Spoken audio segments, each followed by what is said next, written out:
So I'm quite excited about this one today. I get to chat to Carice Anderson. I met Carice through a very good friend of mine, Timothy Maurice. So I won't get into the detail. I hope he will come to the show one day and he'll explain how we met each other. Hi, Carice. Hi, Thami. So good to see you. It's so good to see you. I'm very excited about speaking to you. I just feel like I'm speaking to a girlfriend, and it's always nice when you can have these kind of conversations and then share them, to help mold directions and futures of other women. Do you want to maybe just introduce yourself a little bit so everybody knows who you are? Sure. Hello, everyone. My name is Carice Anderson. I am American, as you can hear, but I've been living in South Africa for almost 10 years. I currently, my day job is as a senior principal at a company called Korn Ferry. That's KORNFERRY. We're an organizational strategy consulting firm. We do work in executive search, recruiting, leadership development, succession planning, diversity and inclusion, leadership development. And I mainly work in the leadership development and diversity and inclusion space. My night job, though, is as an author. So I've just released my first book, Intelligence Isn't Enough, A Black Professional's Guide to Thriving in the Workplace. It came out on the 29th of January, and you can find it in all good bookstores in South Africa. And the ebook is also available on Amazon, Kobo, Snaplify, and ITSI. I think that's about it. I'll leave it at that. There's so much, but I don't want to take up your whole show. There's so much to you, so I'm glad you condensed it. So we'll stick on the book. It's Intelligence Isn't Enough. And we have International Women's Day that's coming up on Monday, the 8th of March, so in a few days. And I really want us to speak around the topics of confidence and identity, because intelligence really isn't enough. Absolutely. Absolutely. And I'm going to ask you this question, and it's something that really just rung in my mind as I was thinking about, what we could chat about. Do you believe, or do you think that people can build their confidence through helping others? Absolutely. But I think it's probably, there's one layer below it in terms of how I think about building confidence, is knowing what your strengths are.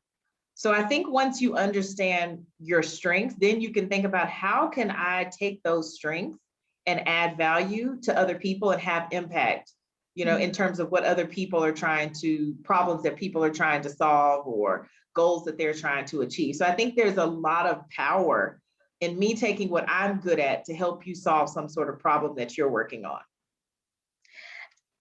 It sounds easier said than done, right? Take what I'm good at. We're going through a pandemic at the moment, and I think a lot of people's mindsets have been reshuffled or, messed about, for lack of better words. And people are starting to doubt themselves, or even they've discovered new talents and they're starting to doubt what they were good at and what they're currently good at now. How do you even start figuring out, what are you good at? I think there's a couple ways, right? I think you can ask people who know you, ask them, like, what do you think I'm good at? What do you think are my strengths? That's a very inexpensive, way to be able to figure that out, right? I think, if you want to spend a little bit of money, you can take assessments. I mean, there's one assessment that I'm a huge fan of. It's called Strengths Finder. So STRENGTHS Strengths Finder. And that was a test I took probably 6 years ago. And I've sat in different sessions with different people, and I just found it to be a really easily understood tool, but it's also really powerful in terms of helping you figure out what your strengths are. Because, your strengths are also your values. It's also what's important to you as a person. It's what you default to in times of stress. So I think it gives you a lot of, information in terms of who you are. And for me, it also helped me understand the people that I clash with too. Because if you think about it, if my strengths are my values, I value the things that I'm good at. If I meet you and you're not good at the things that I'm good at, there's a high likelihood that you and I are going to have tension. True. Unless I have evolved myself to recognize Thami's good at some things that I'm not good at. How can I learn from Thami? How can I complement Thami's skills as opposed to letting it be a source of tension? Like, Thami's not good at execution, and I'm so good at execution. Why isn't she? Like, right. So I want to stick with the word evolution, because we evolve as human beings. It's natural, right? So some of the things that you are good at taking an assessment may not be what you'll be good at in 10 years' time, because we just are always evolving. So do you see confidence as this cup that you need to fill every time and rediscover yourself? Because confidence can eventually deplete, right? I also think, I do think some things are just core to who we are. I feel like there are certain things that we came to the earth with, and I think some of those strengths are some of those things that we came to the earth with, but I think they have to be cultivated.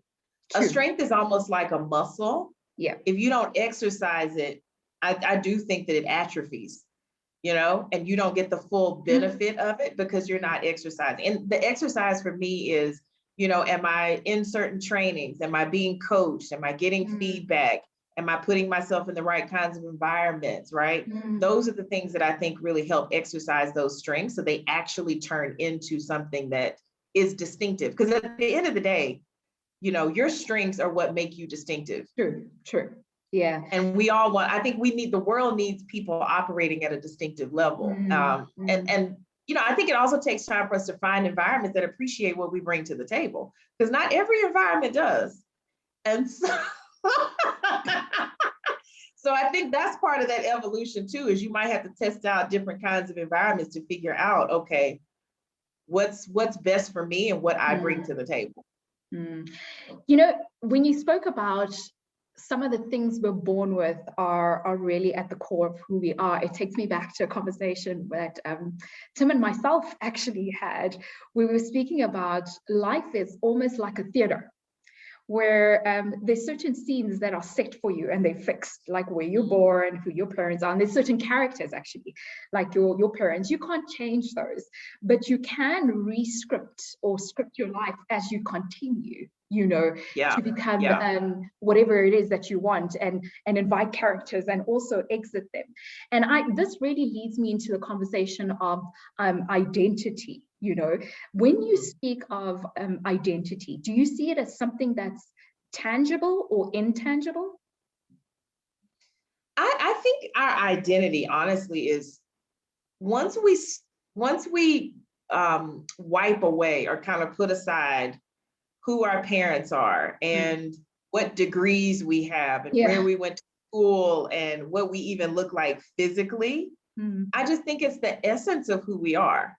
But I know it's hard. It's easier said than done, because we get wrapped up in all these labels. Oh, you're pretty. Oh, you're smart. Oh, you're athletic. And so our identities get wrapped up in those things, but those things can be taken away from us tomorrow. Right. All of that. Even the school that you went to could cease to exist, and who cares about that degree anymore? Or that company that I worked for Arthur Anderson. They're not even around anymore. And at one time they were a very prestigious company. You would be proud to say you worked there. Now I have to explain to people what the company even was, because it's not around. So I just think we need to strip away, a lot of these things that we attach our worth and value to, and say, well, who am I really? And for me personally, because I'm a Christian, I'm a spiritual person too. Like, I try to wrap my identity in what God says about me, not all of this other, because like I said, it can all go away tomorrow. This hair, people love to talk about my hair. Honey, I can get alopecia and this hair will all have fallen out. And what will I do? Who will I be then? Yeah, so it goes to, who are you and whom's are you? Who do you belong to? And what is the very energy and essence of who you are? And you know, there's a hashtag that's going around at the moment for International Women's Day. It's hashtag choose to challenge. I'm sure you've seen that. So it's choose to challenge, you know, the gender equalities and, you know, just diversity and transformation and inclusion, which is something that you actually work on as well. And with you having said what you've said, I say choose to challenge and discover yourself internally and who you really are when everything is gone, the material stuff and the stuff that you want to live for to impress everyone. Just sorry to interrupt you, but even some of these roles that our identities are wrapped up in. That's it. Being a wife, being That's a mother. That's it. Like all of these things, you know, because men do leave their wives. So. Yeah. So if he leaves you tomorrow, who are you? That's it. You know, obviously, you know, I feel like once you give birth to a child, or even if, you know, God forbid something happened and you weren't able to give birth, if you miscarried, you're still a mother. But I think, you know, how much of your identity is wrapped up in being a mom, because those kids are going to leave your house one day and have their own lives. And who will you be then? How will you fill your time? How will you, you know, I don't feel like once your kids leave your house that you're this useless person. It's like you still have strengths, you still have value to add to the world, you still have, you know, impact. So how do you even shift your focus and maybe in a different direction once your kids are out of the house? And just, you know, realizing you still have worth and value, even though your children aren't living in your home. And what do you do with that is the question. We live in an age, though, that it's so difficult because we're told to build these brands and to create facades about ourselves, you know. And I actually was recently on an interview where I was asked, so how do you choose the key messages and can you have key messages to yourself? And I said, you can't have one key message. A variety of things, and the key message is the constant that I am, that is ever evolving. So as I evolve, the key messages have to evolve. So with our conversation, I just want to know, do you agree, you know, that identity is not something that's changeable? I guess, you know, the way I think about it is I went to this personal branding course probably almost 10 years ago now. And the instructor actually helped me understand kind of what's my overarching purpose. And for me personally, it's one word, it's empowerment. That's what I really live to do. Now, how that manifests itself, I think definitely evolves over time for me. You know, and that's how I kind of have connected the different dots. You know, I had a natural hair care products and accessories business at one time. And I'm like, well, how does that connect with trying to do leadership development work or writing this book? And for me, it's all under that one umbrella of empowerment. It just takes different shapes and different forms, you know, as I evolve as a person. And also we're multifaceted, right? You can have different interests, you know, because I think as a Black woman, a huge part of our identity is our hair. It's a huge part of our story. And so for me to help other women embrace that part of themselves, I think it's really important, you know, and also, so is this book. This is about trying to help people, you know, feel more empowered in their careers, feel more like there are things that I can do, that I can control, that I can influence in order to have more impact, to build better relationships. So, you know, for me, it all kind of falls under that one word, and then it just takes different shapes and different forms depending on what I'm interested in at that time or where I am in my life. Where you are in your life. I like that. I like that a lot because it takes shape according to what's happening in your environment at that point in time. So I obviously want us to get into practical examples, you know, so that we help the people that are watching. It will help us too to talk this through. If you had to pick three things, just three things, not more, that people could do to help them find or build their confidence, because it's not just about building. If there's nothing there, they first need to find it in order to actually build it and manifest it. What would those three things be? What's the starting point? The first thing for me is to really unpack your personal story. That everything for me starts there. I think, you know, if we can, and for me, it's also even understanding a bit of our parents' story. because that helps us really understand, you had these two people that came together, they made you, even if one of them or both of them were not in your life, what was the impact of that? What's their personal story as individuals, not just as your mother and father? So understanding a little bit about their story, how they came together, how that shaped you, what are the experiences, the people, the situations that shaped you into who you are today. That also kind of helps you understand your purpose, some of your pain, some of your passions. It'll help you kind of uncover a lot of these things. Because I think a lot of times we don't take a step back. Right. A lot of us are just so busy kind of moving forward, on to the next thing, on to the next thing. But I think we need to understand where we've come from and all the things that have shaped us up to this point. That's number one. I think that also helps you understand what some of your triggers are. And that's a really important one. What sets you off, what takes you to an ugly place, and why do those things trigger you? I know you're going to go into the second one, but you really touched a soft spot. So I'll give you just a quick story. I had no idea that I needed to be in conversations with people around the globe and making an impact and really serving and giving back to the universe using that talent. And so I actually went to go meet with somebody. We started unpacking my life story from childhood till here. And it's so strange that my subconscious always knew. I would walk around with my mom's underarm roll-on, but I always interpreted that as I grew up as I need to sing. Now, if you had to hear me singing, you would run away. So it's definitely wasn't that. But until I stepped back and I became silent and actually heard myself telling somebody else my story in depth, my purpose started becoming quite clear. So I really like that one. I really, really do. Yeah. Like one. I say a line in the book, I'm paraphrasing, but I think I say something to the effect of, our story is the greatest sort of understanding or inspiration for our personal pain, our power, and our purpose. Yeah. So if we want to understand all three of those things, you really have to look at that story. I think the second thing, goes back to what we were talking about a minute ago, which is strengths.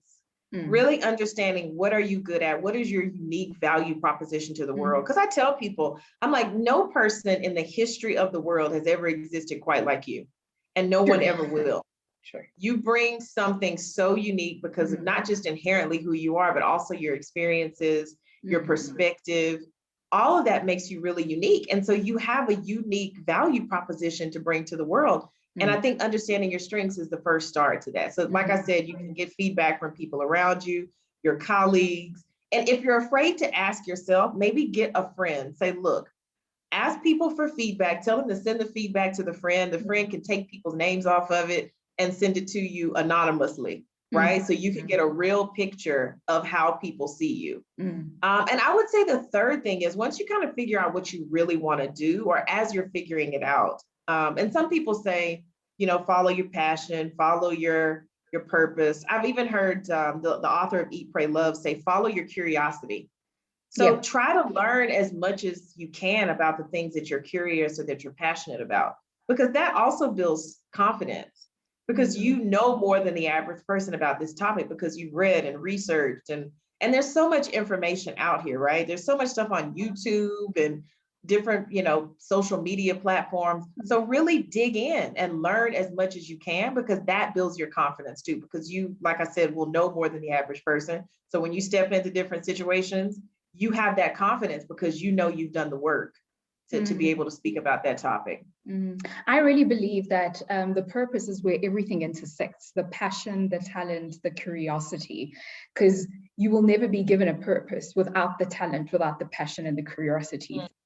So I really believe that that's the central place. And if you can figure out all those three, you start to also peel the onion of why you're uniquely made and the things that you can follow. So let's go into the identity part. What are the three ways that people can really then start to build their identity in order to actually make money out of it? Because I think if you can build your identity, you can start to build a career out of it. Yeah. I think with identity for me, really thinking about what is it that you uniquely are gifted to be able to solve? I think if you can be a problem solver, to be honest, that's how you really add value in the world. Is really, being able to spot those problems, because they're consistently evolving too. I mean, look at, a year ago, who knew we need to be selling masks? But there were people who quickly were like, okay, I'm going to start selling masks, Right. So they were able to solve that problem. I think the other piece for me, maybe this might even be the first step, is really identifying what is your identity? How do you describe yourself? We do this exercise through Korn Ferry where we ask people to introduce themselves without talking about work and without talking about family. And it's really hard for some people to do that. I'm sitting here thinking, Because a lot of our identity is wrapped up in work and it's wrapped up in our family roles. So really, I think getting people to think about what is it that I uniquely bring to the table that doesn't have anything to do with something that is fleeting and that could be taken away from me tomorrow. There's a book I'm actually reading and you speak right to it. I love where this conversation is going. So one of the pages I'm going to read directly from a screenshot I'd actually sent to a friend of mine this morning. It says, don't put your cleverness in front of the communication. It says, in their need to prove their worth, creative people often produce work which on the surface appears clever, but has little substance. Instead of trying to find a quick fix, if they were to spend time finding out what the problem was, they would discover the solution. And I don't think this is even just about creative people. It's about if we just find things to fix and use our talents, our skills, our curiosity, we would really figure out our whole identity and why we're uniquely made. Yeah. And I might say that last part, because you asked me for three things. I said maybe that third part is in how do I package and how do I communicate that value that I can offer to other people?